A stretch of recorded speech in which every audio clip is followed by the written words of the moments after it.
इस कहानी की शुरुआत में हमें जेक नाम के आदमी को दिखाया जाता है जो पिछले 6 सालों से प्रायोयान में स्पेस ट्रेवल कर रहा होता है क्योंकि आरडीए कंपनी उन्हें मेंडोरा ग्रह पर लेकर जा रही होती है। जेक एक जमाने में आर्मी में हुआ करता था और उसने बहुत खतरनाक लड़ाइयाँ भी लड़ी थी, लेकिन एक लड़ाई में उसकी टांगे टूट चुकी थी और वो अपना इलाज करवाना चाहता था, लेकिन उसके पास पैसे नहीं थे। लेकिन जेक का भाई टॉमी एक साइंटिस्ट था जो इसी मिशन पर काम कर रहा था, लेकिन इस मिशन पर जाने से एक हफ्ते पहले ही किसी शख्स ने उसे गोली मार दी थी। इसी वजह से जेक को इस मिशन में लिया गया था क्योंकि जेक का डीएनए टॉमी से मिलता था और टॉमी पर इस कंपनी ने काफी पैसा लगवाया था। प्रायोयान पेंडोरा ग्रह के बहुत नजदीक पहुंच गया होता है और फिर उन सभी लोगों को स्पेस शटल से पेंडोरा ग्रह पर लेकर जाया जाता है जो बिल्कुल अर्थ की तरह ही एक प्लेनेट होता है। और यहाँ पर भी आरडीए कंपनी बड़ी बड़ी मशीनों की मदद से जमीन से खनिज तत्व निकाल रही होती है और वहाँ पर आरडीए ने पूरी कंपनी बनाई होती है। स्पेस शटल वहाँ पर लैंड हो जाता है। वहाँ उतरने से पहले ही उन्हें ऑक्सीजन मास्क पहना दिए जाते हैं क्योंकि मेंडोरा का वातावरण पूरी तरीके से अलग होता है। फिर उन सभी को बेस में लेकर जाया जाता है। सबसे पीछे जेक होता है क्योंकि उसके पैर टूटे हुए थे,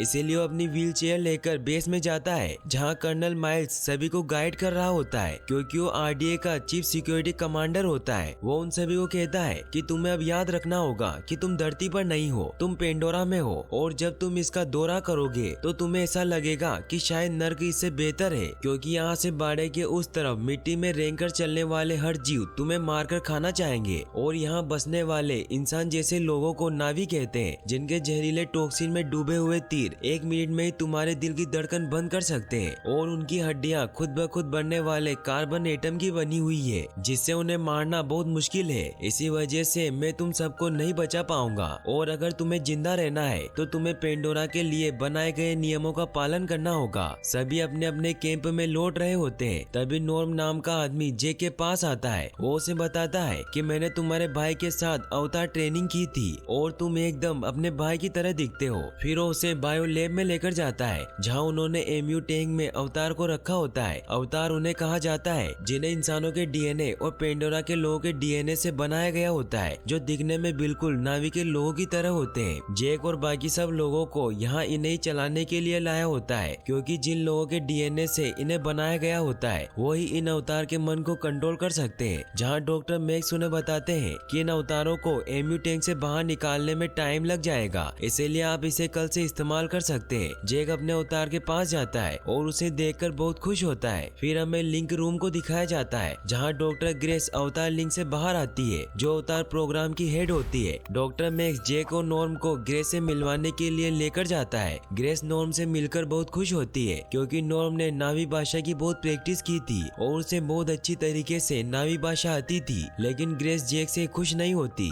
इसीलिए वो उसे कहती है कि मुझे तुम्हारी जरूरत नहीं है, मुझे तुम्हारा भाई चाहिए क्योंकि उसने इस मिशन के लिए 3 साल ट्रेनिंग ली थी। तो जेक उसे कहता है कि वो मर गया है। तो ग्रेस उसे पूछती है कि तुमने कितने साल की लैब ट्रेनिंग ली है। तो जेक कहता है कि मैंने बस लैब में एक बार मेंढक काटा था, जिससे ग्रेस को बहुत ज्यादा गुस्सा आता है और वो आरडीए कंपनी के हेड पार्कर के पास जाती है और उसे कहती है कि मुझे एक वैज्ञानिक चाहिए था, ना कि कोई 10वीं फेल फौजी। तो पार्कर उसे कहता है कि वो हमारे लिए लकी साबित हुआ है क्योंकि वो एक नौसैनिक है। तो ग्रेस कहती है कि मुझे एक और बंदूक के शौकीन की जरूरत नहीं है। तो पार्कर उसे समझाता है कि तुम्हें नावी के लोगों के दिल और दिमाग जीतने हैं और हमारा यही मकसद है, इसीलिए हम उन्हीं की तरह बातें करेंगे और उन्हीं की तरह दिखेंगे तो हम पर भरोसा करेंगे। लेकिन कितने दिन बाद, क्योंकि उन लोगों से हमारे रिश्ते तो दिन ब दिन बिगड़ ही रहे हैं। तो ग्रेस कहती है कि अगर तुम उन पर मशीन गन चलाओगे तो यही अंजाम होगा। तो फिर वो उसे अनोक्टियन स्टोन दिखाता है और उसे कहता है कि इसी के लिए हम यहाँ है क्योंकि ये स्लेटी पत्थर 1 किलो 100 करोड़ में बिकता है और इसी से तुम्हारे अवतार प्रोजेक्ट का खर्चा निकलता है। लेकिन वो सारे नावी लोग इस ऑपरेशन में हमारे लिए खतरा बन रहे हैं, इसीलिए जंग दस्तक दे रही है। इसी वजह से तुम्हें किसी भी हाल में इसका डिप्लोमेटिक हल ढूंढना होगा ताकि हम जंग के बिना ही अनोक्टियन हासिल कर सके। वहीं हमें बायो लैब को दिखाया जाता है जहां जेक और नॉर्म के अवतार को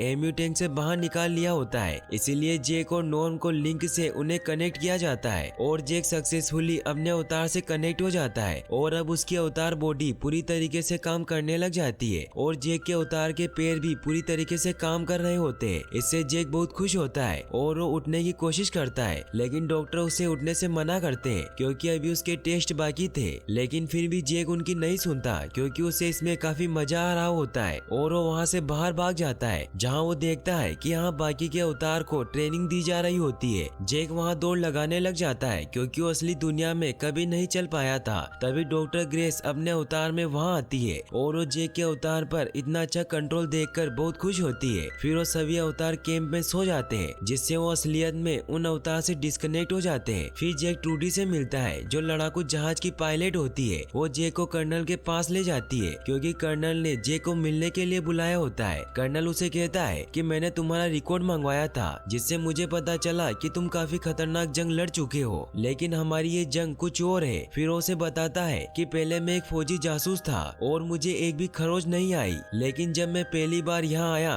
तो मैं जख्मी हो गया। फिर उसे कहता है कि यह अवतार प्रोजेक्ट बेकार है, इसीलिए मैं चाहता हूँ कि तुम नावी के लोगों को अंदर से जानो और उनके बीच में रहकर उनका भरोसा जीत लो, क्योंकि मैं जानना चाहता हूँ कि उनकी मदद कैसे ली जाए और ना दे तो उन्हें मजबूर कैसे किया जाए। तो जेक कहता है कि क्या मैं अभी भी डॉक्टर ग्रेस के साथ हूँ? तो कर्नल कहता है कि हाँ, तुम उसके साइंस के नमूने बनकर रहोगे, इसीलिए मुझे जो चाहिए वो तुम मुझे ला दो और जब तुम घर लौटोगे तो मैं तुम्हारे असली पेट ठीक करवा दूंगा। तो जेक हाँ कर देता है। फिर अगले दिन हमें दिखाया जाता है कि जेक और नॉर्म को अवतार से लिंक किया जाता है और फिर वो अपने अवतार के रूप में डॉक्टर ग्रेस के साथ पेंडोरा जंगल पर रिसर्च करने के लिए निकल जाते हैं, जो ट्रूडी के हेलीकॉप्टर में आगे बढ़ रहे होते हैं। पेंडोरा का जंगल बहुत ही घना और खूबसूरत होता है। वो जंगल में एक जगह लैंड करते हैं जहाँ जेक और नॉर्म डॉक्टर ग्रेस के साथ जंगल को एक्सप्लोर करने लग जाते हैं। ग्रेस और नॉर्म पेड़ों के सैंपल लेने लग जाते हैं, लेकिन तभी जेक आगे बढ़ जाता है और एक जानवर जेक पर अटैक करने के लिए उसकी तरफ दौड़ता है। तो जेक भी उस पर अटैक करने लगता है, लेकिन अचानक से वो अवतार रुक जाता है और जेक को लगता है कि वो उसे डर रहा है, लेकिन जब वो पीछे मुड़कर देखता है तो उसके पीछे बहुत ही खतरनाक जानवर होते हैं। वो जेक पर हमला करने के लिए उसके पीछे बढ़ जाते हैं। ये देखकर जेक उस पर गोली चलाने लग जाता है, लेकिन वो उसकी गन पकड़कर दूर फेंक देता है, जिससे डरकर जेक वहाँ से भागने लग जाता है और वो एक झरने से नीचे पानी में कूद जाता है, जिससे वो उस जानवर से अपनी जान बचा लेता है। लेकिन अब वो ग्रेस से काफी दूर आ चुका होता है, इसीलिए वो जंगल में आकर अपने चाकू की मदद से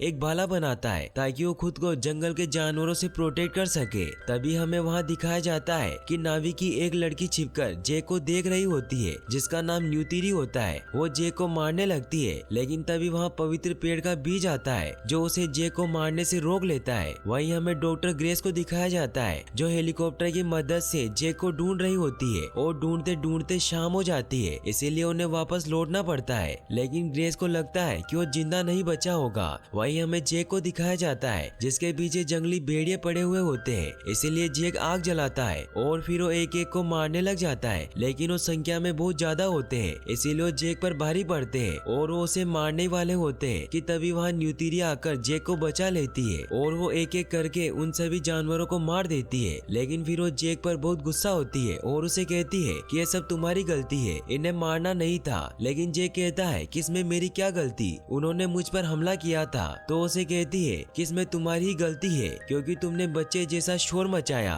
और तुम समझते नहीं कि क्या करना है। तो जेक कहता है कि अगर तुम्हें अपने जंगल के दोस्त इतने ही प्यारे हैं तो तुमने मुझे क्यों बचाया। तो न्यूतिरी कहती है कि मैंने देखा कि तुम्हारा दिल मजबूत है और तुम्हें कोई डर नहीं है, लेकिन तुम एक नादान बच्चे जैसे बेवकूफ हो। फिर वो वहाँ से जाने लगती है, लेकिन जेक उसके पीछे जाता है और उसे कहता है कि अगर मैं बच्चे जैसा हूँ तो तुम मुझे सिखाती क्यों नहीं। तो वो कहती है कि तुम आसमानी लोग हो और तुम सीख नहीं सकते क्योंकि तुम कुदरत को हमारी तरह देख नहीं सकते। तो जेक उससे पूछता है कि तुमने हमारी भाषा कहाँ से सीखी, लेकिन वो उसे कुछ नहीं बताती और उसे यहाँ से जाने को कहती है। लेकिन तभी पवित्र पेड़ के बीच जेक के पास आकर उसके ऊपर बैठने लग जाते हैं। न्यूतिरी ये देखकर बहुत खुश होती है और उसे अपने साथ लेकर जाने लगती है। लेकिन तभी रास्ते में कुछ नावी लोग जेक पर रस्सी फेंककर उसे नीचे गिरा देते हैं और उसे मारने लगते हैं। लेकिन तभी न्यूतिरी वहां आकर उन्हें रोकती है और फिर वो सभी जेक को अपने गांव ओमेटिकाया लेकर जाने लगते हैं, जहां उनका पूरा कबीला एक पेड़ में बसा हुआ था। जेक को इतुकान के सामने लाया जाता है जो कबीले का मुखिया होता है और न्यूतिरी उसी की बेटी होती है। वो सभी जेक के बारे में ही सोच रहे होते हैं कि इसके साथ क्या किया जाए। तो सुते कहता है कि इसे मार देना चाहिए। सुते वो होता है जिससे न्यूतिरी की शादी होने वाली थी और वो इस कबीले का होने वाला मुखिया था। जेक को नावी भाषा नहीं आती थी, इसीलिए उसे कुछ समझ नहीं आता। तो न्यूतिरी कहती है कि मेरे पिता सोच रहे हैं कि तुम्हें मारे या नहीं। लेकिन तभी वहाँ मोआट आती है जो न्यूतिरी की माँ होती है और वो एवा की मर्जी समझाने वाली धर्म गुरु होती है। एवा यहाँ की देवी होती है जो यहाँ की सारी जीवित वस्तुओं से बनी है। मोआट जेक को चेक करती है जिससे उसे पता चल जाता है कि एवा ने इसे चुना है और वो जेक से पूछती है कि तुम यहाँ क्यों आए हो। तो जेक कहता है कि मैं यहाँ सीखने के लिए आया हूँ। तो मोआट कहती है कि हमने आसमानी लोगों को पहले भी सिखाया है और वो सोचते हैं कि वो नावी के बारे में सब जानते हैं। तो जेक कहता है कि मैं कुछ नहीं जानता क्योंकि मैं कोई साइंटिस्ट नहीं हूँ, मैं एक नौसैनिक हूँ। तो मोआट कहती है कि ठीक है, मेरी बेटी तुम्हें नावी के सारे रीति रिवाज सिखाएगी। फिर जेक अपने बिस्तर में जाकर सो जाता है और जैसे उसकी आंख बंद होती है तो जेक अवतार से डिस्कनेक्ट हो जाता है। डॉक्टर उससे पूछती है कि अवतार सुरक्षित है या नहीं। तो जेक कहता है कि आपको विश्वास नहीं होगा कि मैं अब नावी के कबीले का हिस्सा बन गया हूँ और न्यूतिरी मुझे ट्रेन करेगी। फिर वो सभी खाना खाते हैं। डॉक्टर ग्रेस उससे बहुत इम्प्रेस होती है। फिर जेक कर्नल को रिपोर्ट करने जाता है और उन्हें बताता है कि मैं उनके परिवार का हिस्सा बन गया हूँ। जनरल भी उससे काफी इम्प्रेस होता है और पार्कर उसे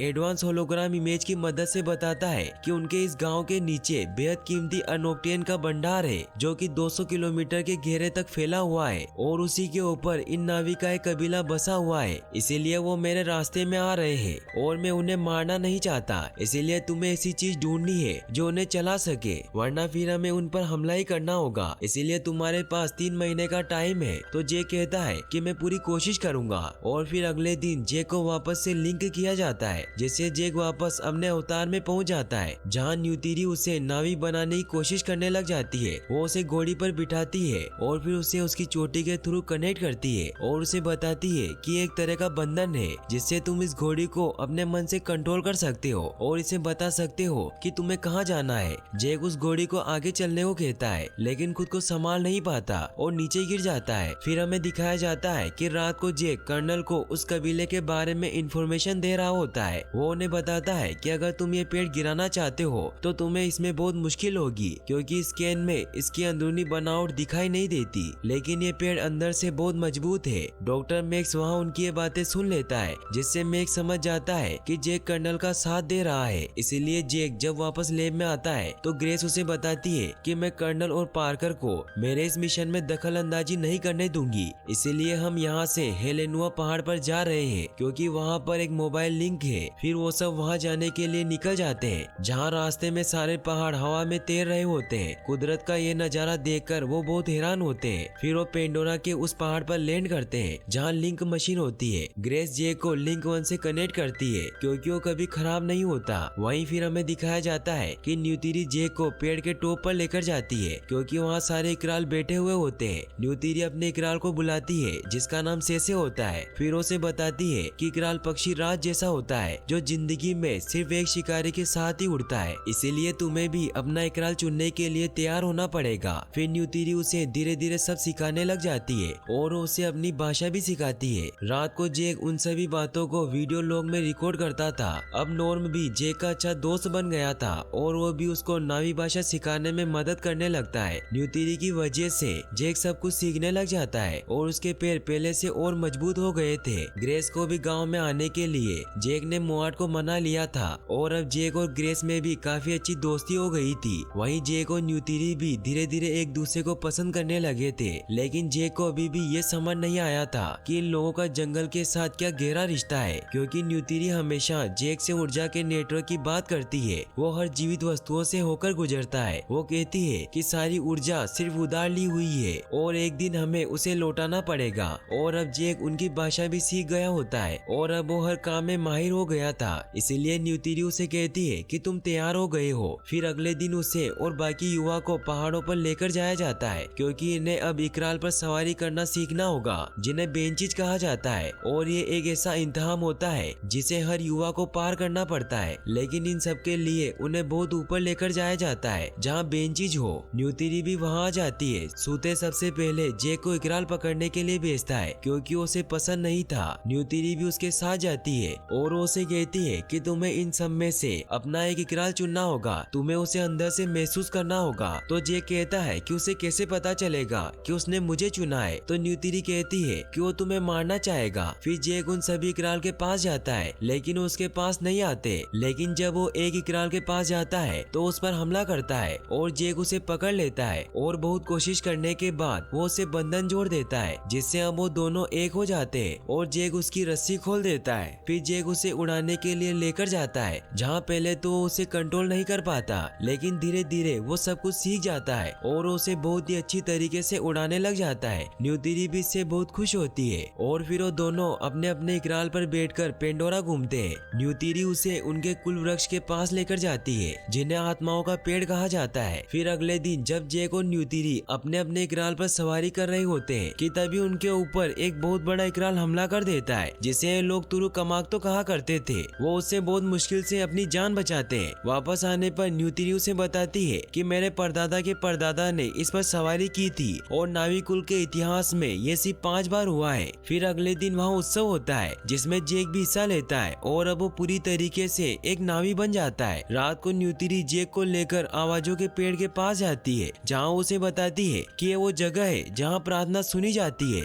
और फिर उसे ये भी कहती है कि अब तुम पूरी तरीके से नावी बन चुके हो, इसीलिए अब तुम कुल वृक्ष के पेड़ से अपना धनुष बना सकते हो और एक औरत चुन सकते हो। तो जेक कहता है कि मैंने पहले ही एक औरत चुन ली है, लेकिन उस औरत को भी मुझे चुनना होगा। तो न्यूतिरी कहती है कि मैंने भी तुम्हें चुन लिया है। फिर वो दोनों एक दूसरे को किस करते हैं। अगली सुबह जब न्यूतिरी की आँख खुलती है तो देखती है कि इंसान बुलडोजर से उनके पेड़ों को तोड़ रहे हैं। न्यूतिरी देखकर जेक को उठाने की कोशिश करती है, लेकिन जेक अभी लिंक से कनेक्ट नहीं होता और वो जैसे ही खाना खाकर लिंक से कनेक्ट होता है तो वो बुलडोजर को रोकने की कोशिश करता है, लेकिन वो बुलडोजर नहीं रोकते। ये देखकर जेक उस बुलडोजर पर चढ़ जाता है और उसके कैमरे को तोड़ देता है, लेकिन फिर भी वो नहीं रुकते और वहाँ के सारे पेड़ तोड़ देते हैं। वहीं जब कर्नल उस फुटेज को देखता है तो उसे पता चल जाता है कि जेक ने हमारे साथ धोखा किया है और वो उन नावी लोगों के साथ है, इसीलिए वो जेक को रोकने के लिए उस मोबाइल लिंक की तरफ निकलता है। वहीं सूते जेक को इस सब का कसूरवार बताता है और कहता है कि ये सब तुम्हारी वजह से हुआ है और उनकी फाइट होने लग जाती है, लेकिन जेक उस पर हमला नहीं करता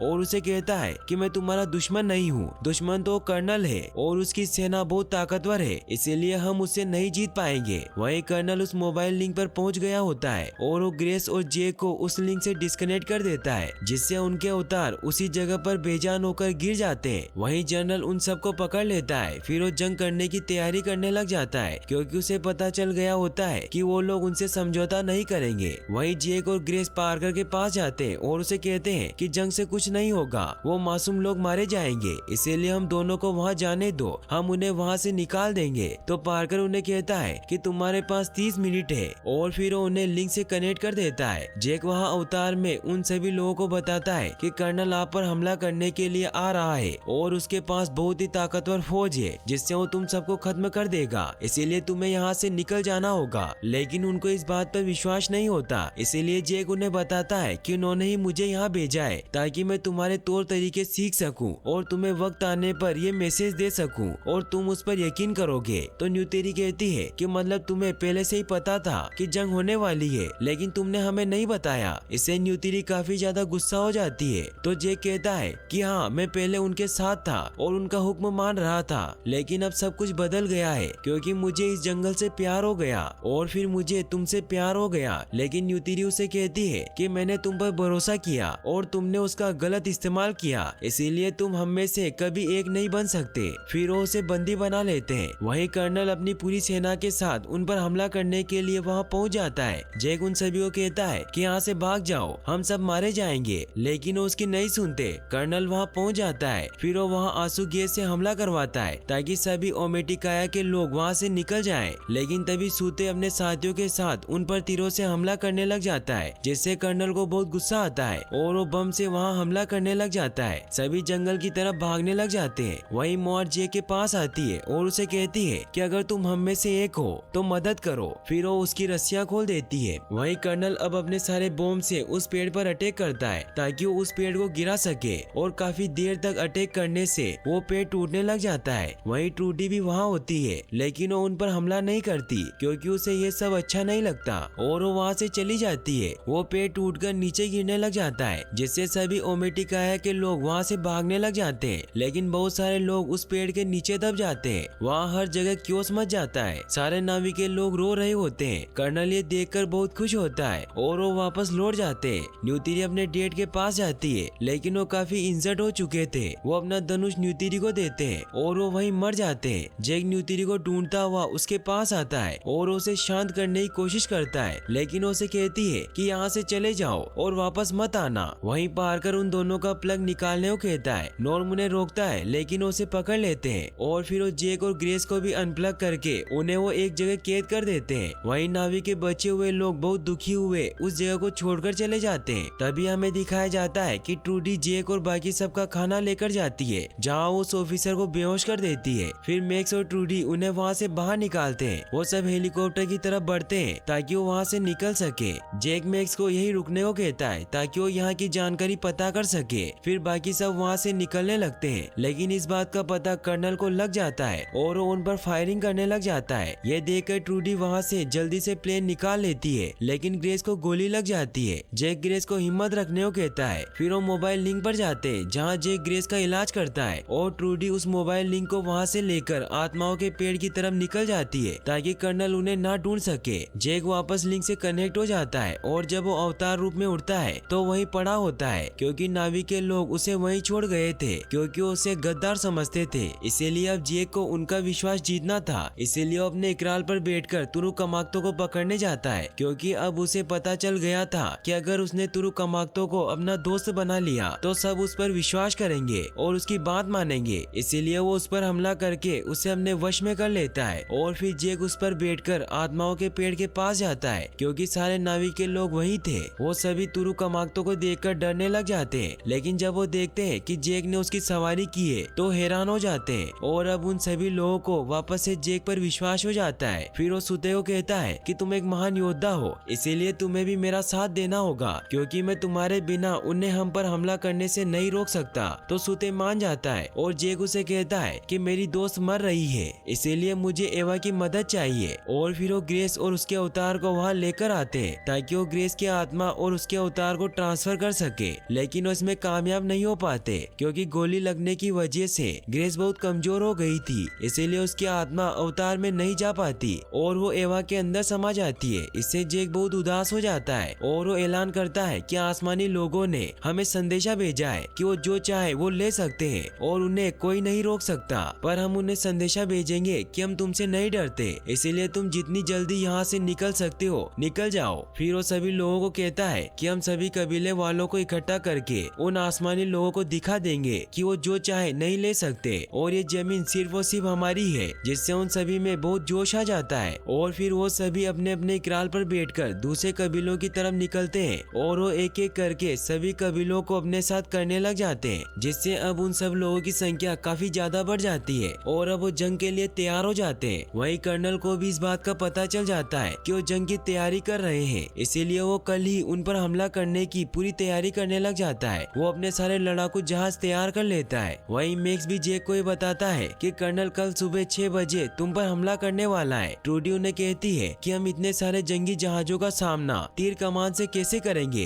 और वो सीधा बम से आत्माओं के पेड़ पर हमला करेंगे, और अगर वो पेड़ ही खत्म हो गया तो नावी के लोग कुछ नहीं कर सकते, क्योंकि वो पेड़ ही तो एवा के साथ उनका सीधा कनेक्शन है। तो जेक कहता है कि फिर तो हमें कुछ भी करके उन्हें रोकना पड़ेगा। वहीं जेक रात को आत्माओं के पेड़ के पास एवा को आगाह करने के लिए जाता है। वो उन्हें कहता है कि अगर ग्रेस सच में आपके साथ है तो आप उसकी यादों में देखिए कि हम किस दुनिया से आए हैं। वहाँ कुछ भी हरियाली नहीं है, क्योंकि इंसानों ने अपनी धरती माँ को मार डाला और वो यहाँ भी वही करने वाले हैं, और ये सिलसिला यही नहीं रुकेगा, क्योंकि आसमानी लोग इस जमीन के खजाने को लूटने के लिए यहाँ आते रहेंगे जब तक यहाँ का खजाना खत्म ना हो जाए। फिर वो कहता है कि आप ये जानते हैं कि आपने मुझे किस मकसद के लिए चुना था और मैं इनके लिए लड़ूंगा, लेकिन आपको इसमें मेरा साथ देना होगा। न्यूतिरी उसके पास आती है और उसे कहती है कि हमारी महान माता किसी की तरफदारी नहीं करती, वो सिर्फ जीवन का संतुलन बनाए रखती है। तो जे कहता है कि कोशिश करना जरूरी था। वहीं फिर हमें दिखाया जाता है कि जनरल अपने सारे हथियारों से लैस जहाजों के साथ उन पर हमला करने के लिए निकल जाता है। वो आत्माओं के पेड़ की तरफ निकलता है और वो वहाँ पहुंचकर उस पेड़ पर हमला करने लग जाता है, लेकिन तभी जेक अपने सभी साथियों के साथ वहाँ आ जाता है और वो उन पर हमला करके उनके जहाज को डिस्ट्रॉय करने लग जाता है। वो जहाज भी उन पर अटैक करने लग जाते हैं, जिससे नावी के बहुत सारे लोग मर रहे होते हैं, क्योंकि उन लड़ाकू जहाजों की संख्या बहुत ज्यादा होती है और उनके पास खतरनाक हथियार होते हैं। कर्नल को जेक नजर आ जाता है और उसे मारने के लिए उस पर अटैक करने लगता है, लेकिन तभी ट्रूडी अपना प्लेन लेकर वहाँ आ जाती है और उस पर अटैक करने लगती है। लेकिन कर्नल का ड्रैगन प्लेन बहुत खतरनाक होता है, इसीलिए ट्रूडी का प्लेन उसके सामने नहीं टिक पाता और वो शहीद हो जाती है। वहीं सोते भी सिपाहियों पर हमला करते हुए उनके प्लेन में पहुंच जाता है, लेकिन उसे भी गोली लग जाती है जिससे वो भी मर जाता है। जैक सबसे कांटेक्ट करने की कोशिश करता है, लेकिन उसका किसी से भी कांटेक्ट नहीं हो पाता क्योंकि वो सब मर गए थे। बस न्यूतिरी ही जिंदा बची थी और उसके पीछे बहुत सारे सैनिक होते हैं। जैक उसे कहता है कि तुम हमला मत करना, लेकिन फिर भी वो हमला करने लगती है। लेकिन तभी उसे हलचल महसूस होती है और वो देखती है कि जंगल के सारे जानवर उन सैनिकों पर हमला करने लगते हैं। ये देखकर न्यूतिरी बहुत खुश होती है और वो जैक को कहती है कि माँ एवा ने तुम्हारी सुन ली। और वहाँ ऊपर भी सारे इकराल बाहर आ जाते हैं और वो एक एक करके सभी जहाजों को डिस्ट्रॉय करने लग जाते हैं। ये देखकर कर्नल आत्माओं के पेड़ को खत्म करने के लिए बॉम्ब गिराने को कहता है, लेकिन तभी जैक उस जहाज पर पहुंचकर उसे ब्लास्ट कर देता है और फिर वो कर्नल के जहाज पर पहुंचता है और उसे भी डिस्ट्रॉय करने लगता है। लेकिन कर्नल उसे देख लेता है और वो शिप को दूसरी तरफ मोड़ देता है, जिससे जैक नीचे लटक जाता है। कर्नल बाहर आकर उसे शूट करने लगता है, लेकिन तब तक जैक उस प्लेन के एयरविंग में मिसाइल फेंक देता है, जिससे वो शिप डिस्ट्रॉय होने लग जाता है। ये देखकर कर्नल एक रोबोट में बैठकर नीचे कूद जाता है। वहीं जैक भी खुद को बचा लेता है। वहीं कर्नल को वो लिंक कैंप दिख जाता है और उसे डिस्ट्रॉय करने लगता है, लेकिन तब तक न्यूतिरी वहाँ पहुंच जाती है और उस पर हमला कर देती है। लेकिन कर्नल उसके जानवर को चाकू से मार देता है और न्यूतिरी उस जानवर के अंदर दब जाती है। ये देखकर कर्नल उसे भी मारने लगता है, लेकिन तब तक जैक वहाँ पहुंच जाता है और उसे कहता है कि हार मान लो। तो कर्नल कहता है कि जब तक मेरी सांसें चल रही है मैं हार नहीं मानूंगा।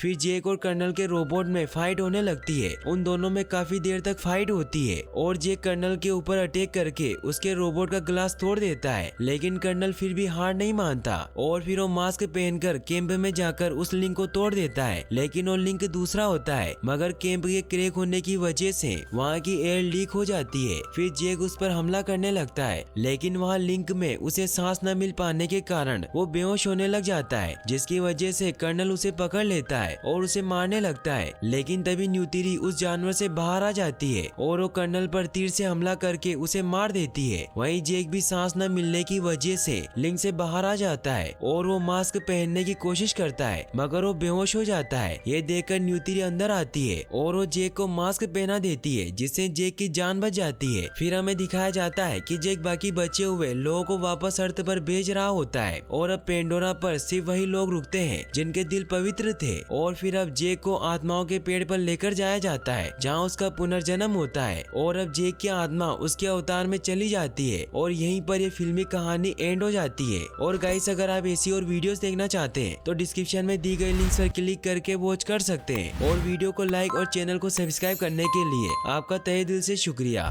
Thanks for watching.